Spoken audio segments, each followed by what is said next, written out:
if you are going to be the deliberate creator of your own reality, then you must understand how it is that reality is created. When you got here, there was a lot of already manifested stuff around you. And it is logical that you would look at it and say, well, this is life. And that you would maybe not remember clearly that you were going to be adding to and creating more and molding it into place. But we want you to hear from us and maybe to spark your memory in the knowledge that you came to let what is be the bouncing off place for more. And that it is such a wonderful thing when the contrast of your life experience causes you to know that you prefer something beyond what is, and further to actually consciously know that once you have launched the rocket of desire, that the entire universe will work in concert to help you in the manifestation of it, and nothing less than that will do for you. There is no satisfaction in just coming forth and regurgitating what's already there. You get bored so fast and really sort of petty about the bad job they've been doing. But when you realize that you are the agents of change, that you are the ones who get to focus and identify and know what improvement can be, and then you use the power of your focus, not dissuaded by what is, not tempted by looking at what's easier to see. Oh, it is so much easier just to look at what is already manifested, isn't it? It's so much easier to see it and praise it or criticize it. It's so much easier just to look at what is and weigh in with all of the other statisticians on the goodness and the badness and the rightness and the wrongness of it. That's really easy to do, but not satisfying. But if you get to look at it, and out of it you get to identify the improvement that you can see, and then you can find ways of focusing on the improvement even though it hasn't manifested, but you know you're zeroing in on it because of the way you feel, because of the satisfaction that you are feeling in your focus. Then you get to be one who consciously observes what's in this vibrational reality, this reality that is so real. We've given it a name. We called it a vortex. We wrote 2 books about it because we want you to accept the reality of this vibrational reality. If you can accept that you have created a vibrational reality and that you can fixate on the vibration of what's in it, then you get to be one who witnesses the evolution of these vibrations to thoughts, and these thoughts to words, and these thoughts and words to things. You get to witness the becoming of creation, which is what you came to do. Not one of you said, oh, I'll go forth and I'll just watch them do it, and then I'll make a list of how well they're doing. None of you said that. You said, I'll go forth and life will inspire within me new desire. You knew that step 1 of the creative process would be born within you just by your participation, your observation of life experience. So step 1's easy. Life causes you to ask. And when you ask, step 2 happens immediately, because that's the vortex. That's where your inner being is. That's where source is. Law of attraction responding to these vibrational requests and gathering all of the cooperative components all together for you to begin to receive them. But you can't receive these new improved ideas and experiences if you're still beating the drum of how it is. You've got to be quicker on the launching of the desire, and then more willing to focus into a place where it hasn't manifested, by following your bliss, by following the feeling, by following the satisfaction, by following the pleasure of the new idea. And when you learn to hold that frequency, you can do it through meditation. We'll talk about that. It's our favorite because it's easiest for you. You can do it by appreciation. That's easy too, provided you're not too far down the road on something other than appreciation. When you focus in a way that allows you to feel good, then you allow your vibration, the vibration of your physical apparatus, to rise to the equivalency of the vibration of your source, to the equivalency of what's in your vortex. And then such wonderful things happen for you. Then you are what we call in the receiving mode or the allowing mode. It's like tuning your radio dial. You are in the receiving mode of what's in the vortex. And then you begin to experience an avalanche of ideas and impulses where you get to witness the actual becoming of what you desire. There is nothing more exhilarating than to witness your asking being manifest. But you see, the part that most humans have left out of that equation is they have forgotten that they must be in the receiving mode, because you must be the translator of the vibration in order to witness it.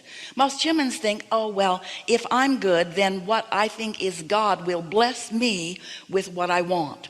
So if I'm in need of something and I pray hard for the improvement, then God or something will give it to me.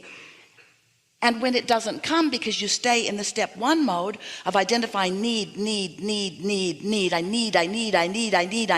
Do you know the need vibration and the allowing vibration are so far apart that they aren't even on the same, well, they are on the same stick, but so far apart on this stick that when you are really needy, you are really blocking what you are desiring.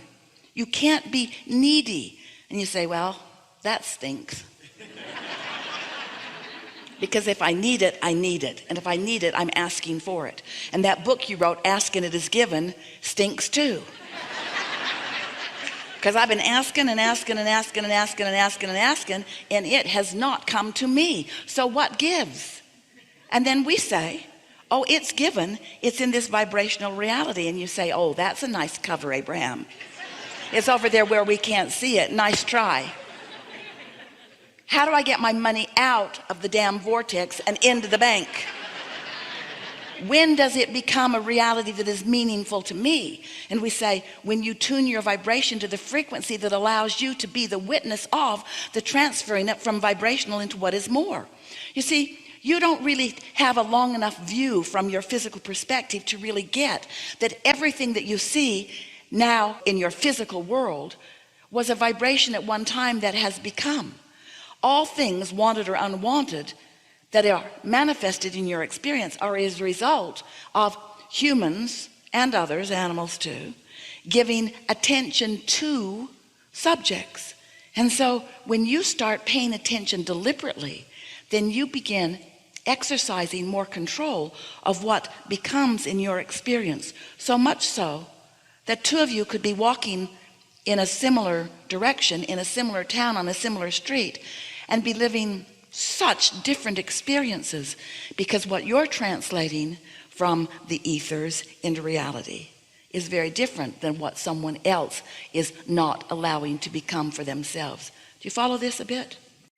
So step one is contrast causes you to ask. Step two is source answers. Step three is you've got to get in the receiving mode, so that you can feel the satisfaction of witnessing these thoughts turning to things. And when you get really good at that, when you meditate every day, or when you are often an appreciator, when life is feeling good to you, when the edge is not so edgy in your life experience, when you occasionally have a negative emotion, but mostly you feel wonderful, then we announce that you have accomplished step four. Step four is the mastery of step three. How about that? Might seem silly to give a whole step to the mastery of a step before it, but it's what we've done.